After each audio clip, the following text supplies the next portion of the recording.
Hello and welcome to Mr. E's Watch Reviews. Today we have the double header of Ginault. Uh, Basically, we have been loaned the Traveler model here. And that's right. Look, we're even using the proctologist gloves, That's right. Okay. Sorry. I just figured y'all would get a giggle. But we have the Traveler's model here on loan from John at Ginault. Uh, I did unwrap this right before um, we started up the video, and I mean like just right before. Uh, I didn't even really take it off of here, but it basically you couldn't you couldn't really see all the beautiful polishing and all that stuff. There's a little bit of gunk still on there. You couldn't see all the beautiful polish work. Couldn't see all the beautiful brush work with all the plastic on here. And essentially, I just wanted to show you guys what it all looks like without all the scratches like mine has. Uh, you know, like I said, I'm not going to wear this watch as much as I want to. It's like killing me. I really want to, but looks like there might be a few scratches from I don't know. They just smudges. I don't say they ain't from me. Not from this guy. I have not worn this thing as much as I want to, but basically, since it's the exact same watch as my watch, I have been wearing this one. Well, I wear it all the time, especially on the weekends, but I wore it 3 or 4 days here. Excuse me. This last week at the shop. Um, I really enjoy this watch. It's super comfortable. I mean, especially for being a 41 millimeter, it is extremely comfortable.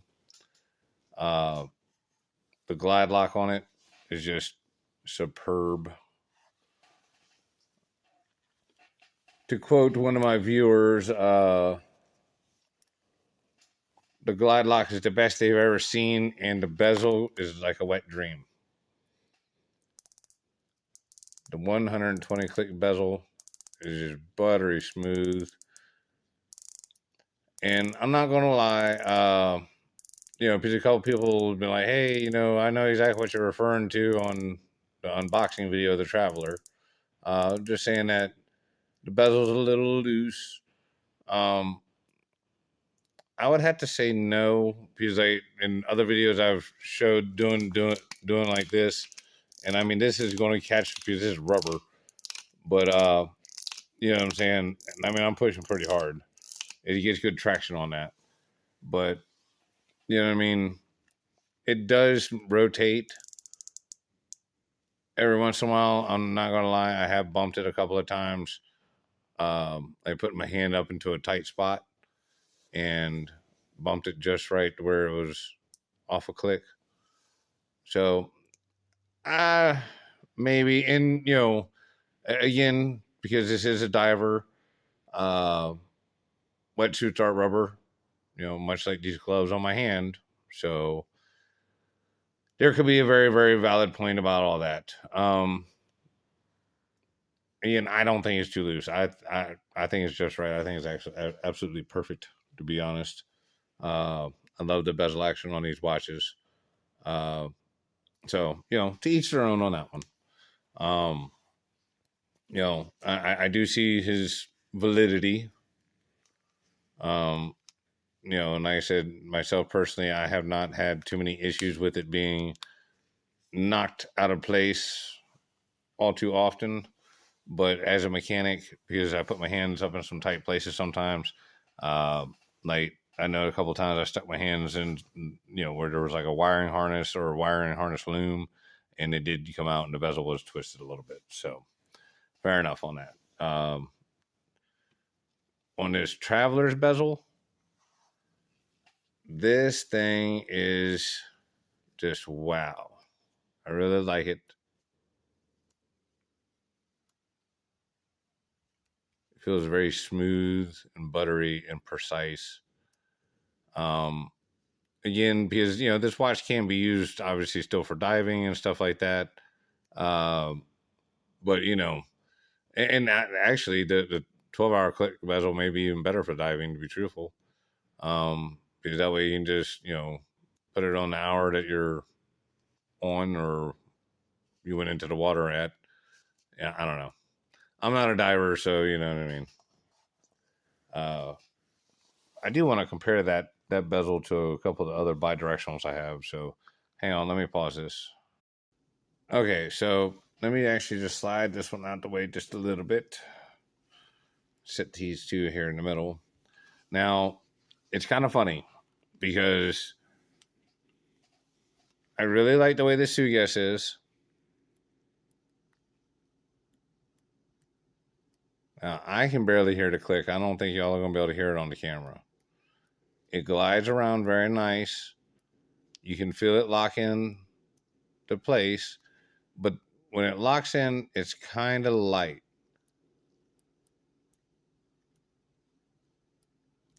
It's just, I mean, you lightly feel it. And it's very good. It's very close to what it copies. I mean, very, very close. Um, and this one I was the most impressed with up until this one came.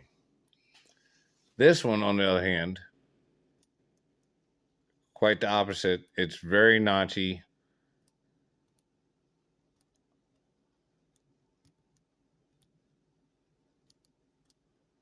Like it locks in. It's kind of hard to move, which is kind of a good thing because you don't want to be bumping it around. Get your hours and stuff off. Especially you're trying to catch a flight or something like that. That'll really screw you up. But this one's just a little too tight. Then we get to the Ginault. The Ginault has a very distinct locking position. Now, again, this is a 12 click where those are both 24s, but I am absolutely confident that if they were ever to do a GMT version of this, the bezel action would be just spot on.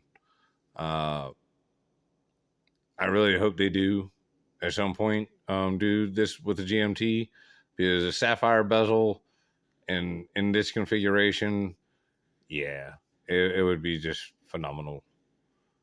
I really do love this bi-directional bezel, and this is just to be very, very clear. I was very anti bi-directional bezel. Basically, the first couple of GMT watches that I got were the Chinese origin of like a Pagani and stuff like that, and they all had unidirectional bezels, and that's what my divers had. And again, me not knowing nothing and not knowing any better, thought that's just how they came and how it's supposed to be.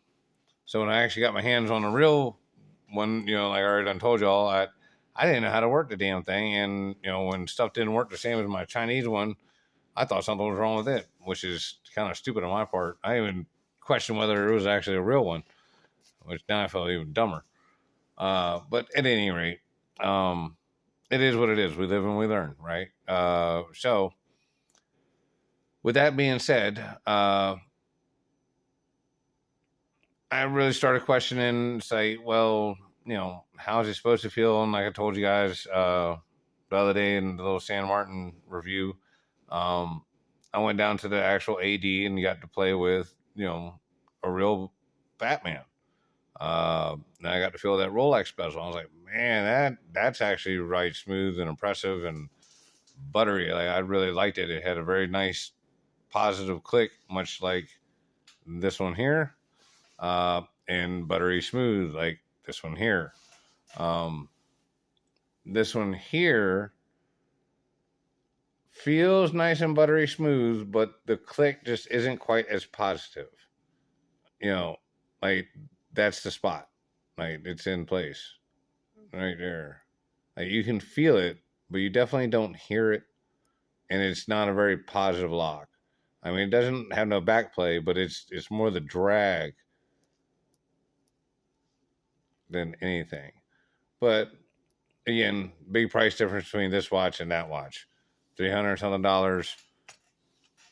This one in the configuration you see it in, $1,039 right now. I have checked on Ginault's website. Everything is still in phase one, which I personally can't believe. So if you guys are on the fence, thinking about it, kicking it around, maybe I would suggest buying, a silent service. Like I said, if you were thinking about it, right now this one is currently $13.98. This one is $10.38. When they go up in price, I believe this one will be closer to $1,300. This one will be closer to $1,500, and then it will eventually get to the $1,800 mark for this one, and like $1,500 for that one. And again, when I say this one and that one, I mean no date versus date and Cyclops. Then you can also get it with date and no Cyclops, which is in between those price ranges. But yeah, like I said, I would definitely get on it. Definitely order you one up, because I am so I want to send this one back so that way John can get somebody else to be able to review it and all that kind of good stuff. And I'm going to be placing an order for mine. I've kind of decided that I really want this Traveler. I really kind of want to wait and see if they come out with a GMT version, but I like complete collections. I don't know. I buy the watches to enjoy the watches because I love the watches. But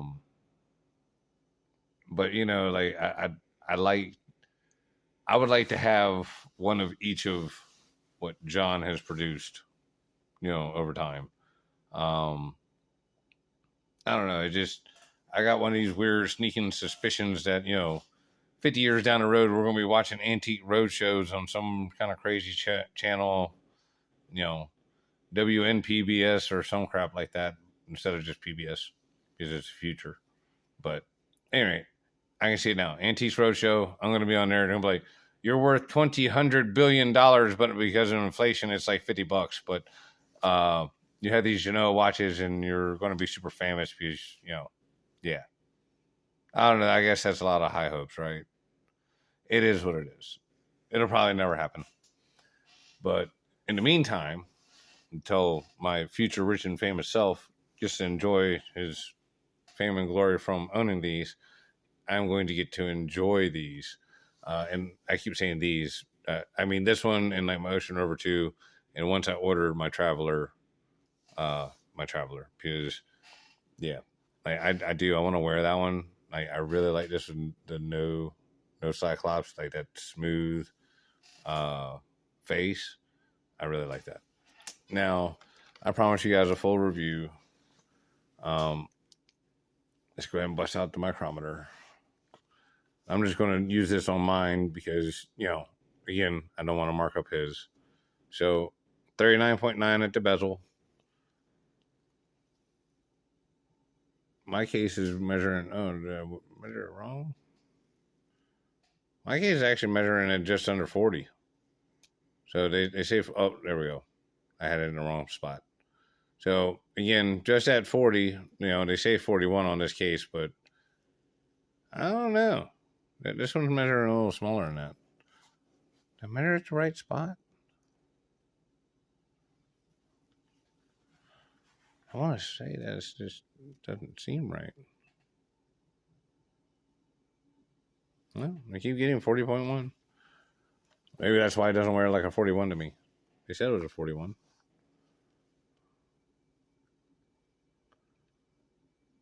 Okay, see, this one's measuring at 40.5. I don't know. Mine was one of the very, very first ones off of the production line. So there may have been a discrepancy in the case size. I don't know. I feel like I'm measuring something wrong here.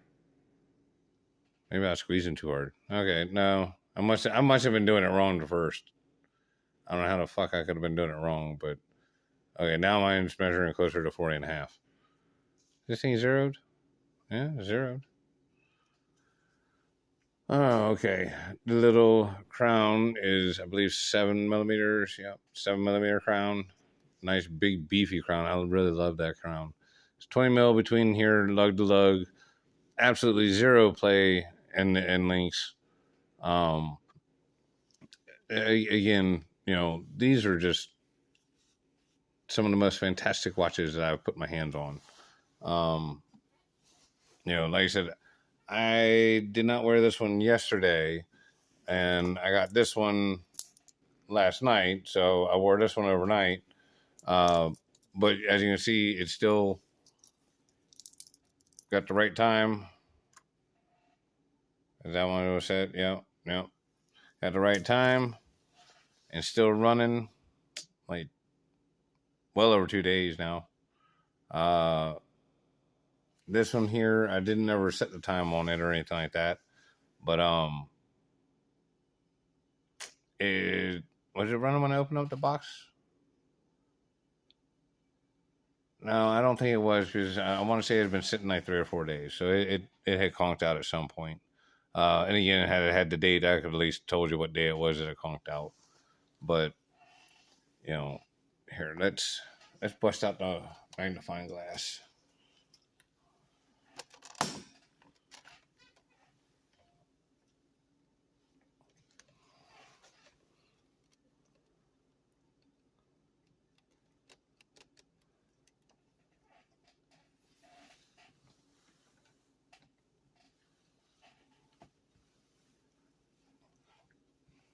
And just take it off of here. The clasp and everything on this thing is just top notch. It really is. Just absolutely fantastic. And you see the polishing is just superb on the side of the end, or on the side of the links, side of the case, nice beveled edge on top. One recommendation that I've heard a couple of times that they should consider putting a beveled edge here on the bottom as well. It's not like sharp, but it is a very squared edge. So a beveled edge there could help. Um, the flat matte black dial, as you can see, especially in the light right there, that anti-reflective coating. I mean, you can just see this thing from any angle. And how the sapphire just barely pops up above the sapphire bezel. I mean, this thing is just, yeah. And the way it dances and plays in the light is just excellent outside. I mean, it's absolutely just gorgeous. The brushwork here and on this part of the bracelet. I know I'm wearing gloves, but I do already know it's a satiny, soft, smooth finish. Like, it is insane on how close it feels to uh, a Rolex. I mean, it really does. I mean, this is 316 steel. That's 904 steel. And a lot of people are like, there's no way it could feel that close or very similar or even like at all. And it does. I don't know what to tell you. That's just the facts. Uh, because again, when I go into the Rolex place and whatnot, I do not wear gloves when I go to touch the watches, because I wanted to be able to feel the watches. Like, this is actually killing me, because like I can see myself touching it, but I can't feel it. You know what I mean? Like, I just, but again, I'm not leaving fingerprints all over it. So it is what it is. Again, I love this bezel. I can't even get over how much, like, this is awesome. And again, okay, so I got it under the microscope so you guys can see what I'm talking about. Oh, hold on, let me hold it. Stop. Focus camera. Damn it. Here we go.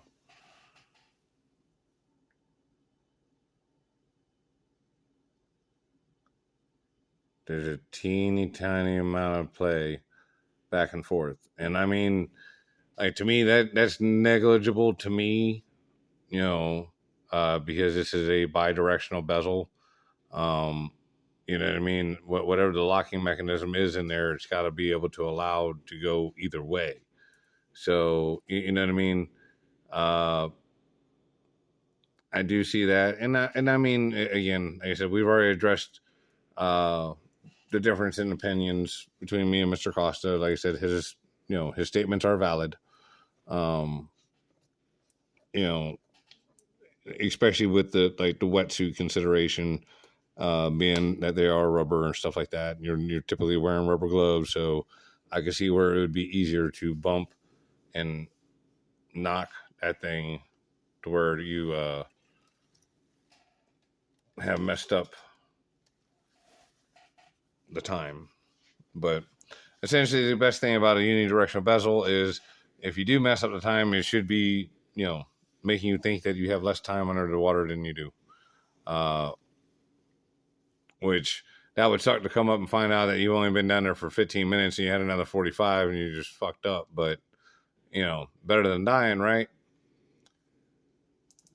This one,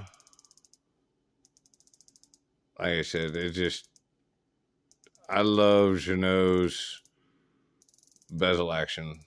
To me, it is just absolute perfection.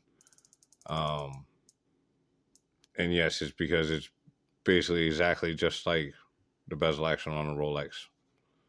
I mean, to me, it feels exactly the same. But again, I'm a fanboy of both of the companies, but yeah, like especially the newer bezels on the newer Rolex watches.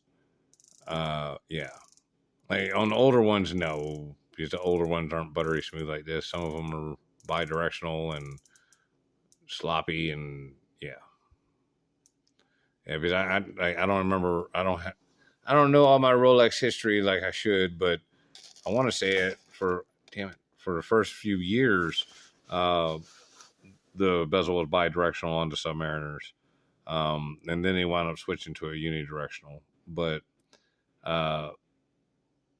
several of the ones that I have felt and played with, that were in the last, we'll say, 20 years of production, the bezels feel very nice. The ones from the 90s, they feel pretty good. When you get back into the 80s and the 70s, they feel very much like an Invicta. Or, yeah. Yeah. It's very ratchety. And like me and one of my viewers, Mr. Joe, were discussing, and, like we both see it the same way, is that like we get the rules of horology and all that stuff, but there's just no way we could ever rationalize spending big money on a older watch that's got stretched out links and a 10 fold over clasp. And I know it's not 10, but that's what it looks like. It just looks so cheap and cheesy. Like, yeah, I don't know. So I know the Rolex people is probably gonna be foaming at the mouth. Like, get off your Ginault high horse. Well, I'm sorry, but these watches are just insanely credible for like quality for the price. I mean, like honestly, I could see these watches being sold for hell 10 times the amount of money. I mean, it's every bit as nice and as quality and high beat and blah blah blah as Rolex. It's got the same depth rating as Rolex. It just don't have the marketing behind it like the Rolex. So obviously he don't. John's got jackasses like me doing this stuff. I mean, they're just absolutely beautiful. It is what it is. That Traveler definitely needs to be in a full GMT model. I mean, I like the Traveler model. I don't think it should go away altogether, but I think it should be a full GMT. I think we should have a diver and a full GMT. What do you guys think? Tell me down below in the comments. Um, Also, let me know whether or not you guys would want it with the jumping hour hand or with the Swiss movement, uh, like an office GMT. Um, my vote's for that one, but I can see where the jumping hour hand would be awesome. Um, Unfortunately, it does not look possible unless John's going to either build a jumping hour hand himself or Miyota decides to eventually sell some to anybody other than Jack Mason, which is a fashion brand. And, yeah, eh, screw that. I'm not down with that. I don't know. Like, it's a decent looking watch. Its wrist shot looks a lot better than it sitting off by itself. And again, just so we can go over like the quality of the finish.